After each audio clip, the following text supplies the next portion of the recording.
E aí, pessoal, tudo bem? Aqui é o professor Bruno Oliveira. Vamos iniciar neste momento a nossa aula de número 24. Esse é o primeiro bloquinho da aula 24. Nós vamos resolver as questões 576 a 580. E nós estamos nessa aula 24 fechando o tópico Lei 8.112. A partir da aula 25, nós vamos aí para outros temas. Vamos então para a questão? Questão 576. Atenção. Com relação às responsabilidades previstas na Lei 8.112, que dispõe sobre o regime jurídico dos servidores públicos civis da União, das autarquias e das fundações públicas federais, assinale a opção correta.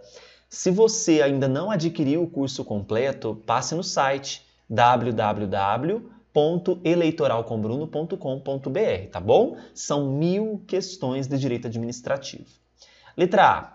A responsabilidade civil decorre do ato omissivo ou comissivo, doloso ou culposo, que resulte em prejuízo ao erário ou a terceiros. Bem, em relação a essa responsabilidade, nós estamos envolvendo a omissão, atos comissivos, atos dolosos ou culposos.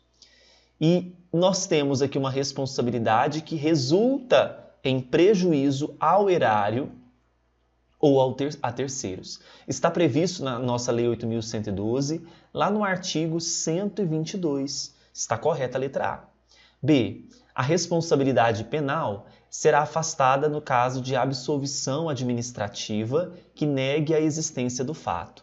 Houve uma inversão aqui, não é? Houve uma troca de termos. Na verdade, a responsabilidade administrativa é que será afastada no caso de absolvição penal que negue a existência do fato. Tá? Então, letra B está falsa. Artigo 126.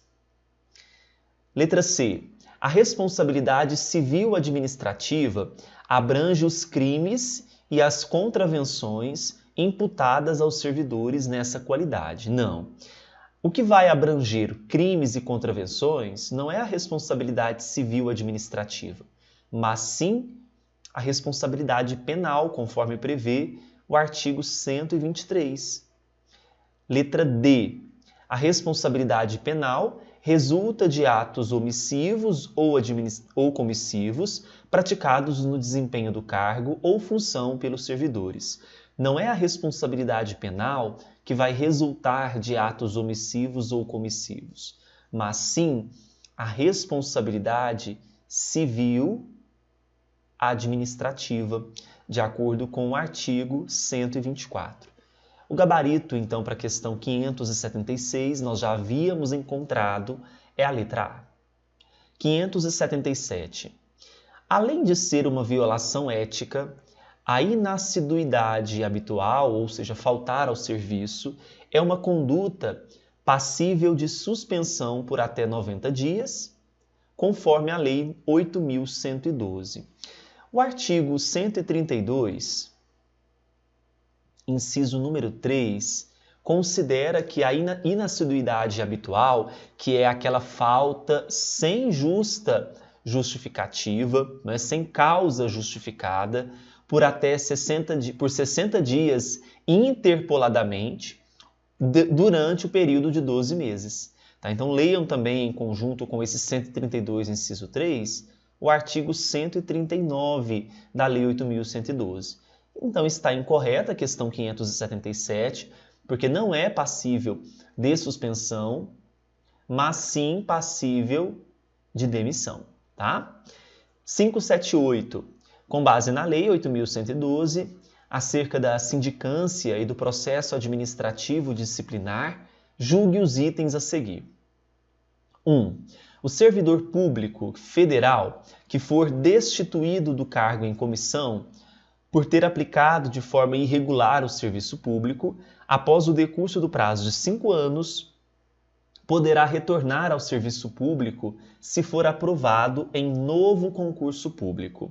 Nessas condições, prevê o artigo 137, parágrafo único, que ele não poderá retornar ao serviço público.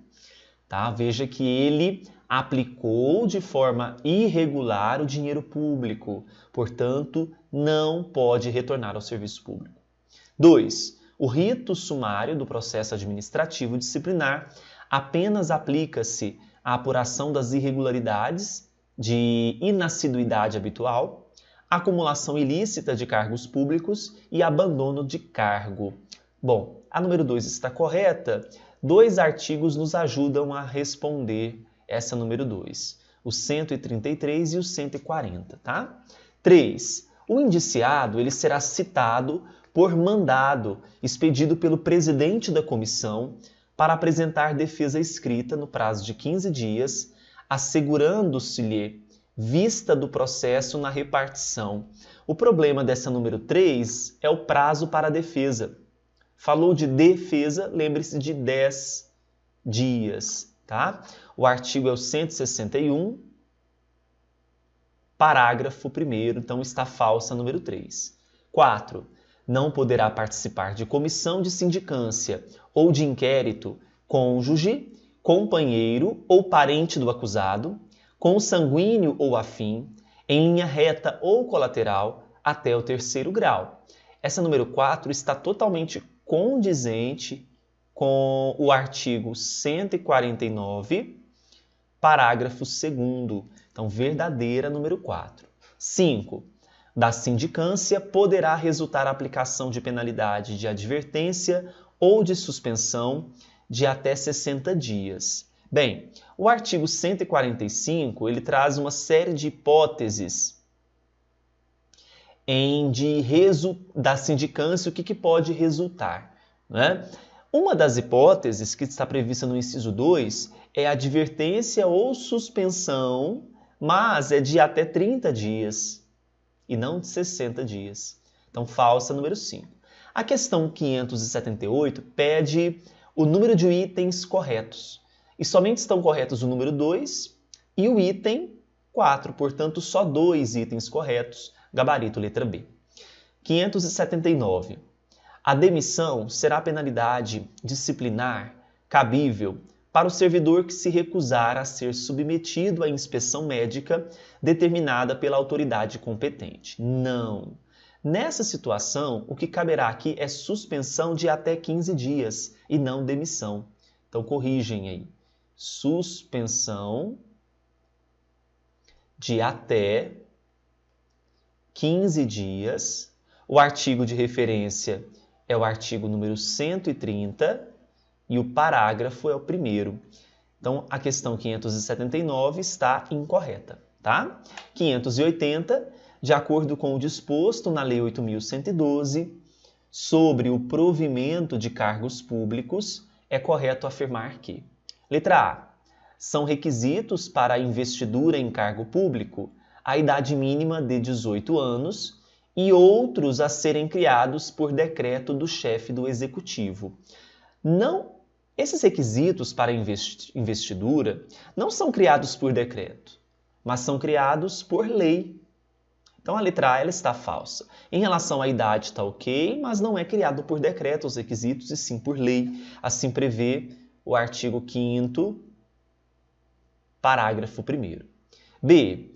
As pessoas portadoras de deficiência, não se fala mais esse termo, e sim pessoas com deficiência, serão reservadas até 20% das vagas oferecidas no concurso. Muito bem.